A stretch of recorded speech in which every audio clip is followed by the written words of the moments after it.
আসসালামু আলাইকুম রহমতুল্লাহ। সবাই কেমন আছেন? আশা করি আলহামদুলিল্লাহ ভালো আছেন। কোনাইচা রাস্তায় সমুদ্রের পাড়ে হাঁটতে যাইতাম লইছিলাম। তো এইখানে আমরা যেখানে আছি মরুভূমির সাইড, তারপরে এইদিকে একটা খেজুরের মাজরা দেখলাম।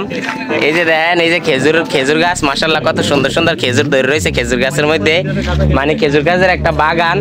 এইগুলো হচ্ছে এখন খেজুর তো কাঁচা থাকতে আমাদের দেশের মতো নীল কালারে থাকে, কিন্তু এখনকার মনে করেন এগুলা খুব মানে পরিপক্ক হওয়ার কাছাকাছি চলে গেছে, এই জন্য এগুলা লাল। এই যে খেজুরের বাগানটা একটু দেখাই নিলাম। আসলে এই প্রথমবারে আমি খেজুরের বাগান দেখলাম সৌদি আরব আসার পরে। প্রথমে জুবাইল ছিলাম, ওখানে শহর, ওখানে কোনো গাছগাছলা তেমন একটা নাই। আর এখানে আমি মরুভূমিতে আছি, এখানে তেমন মানুষের গাছগাছলা লাগায় না।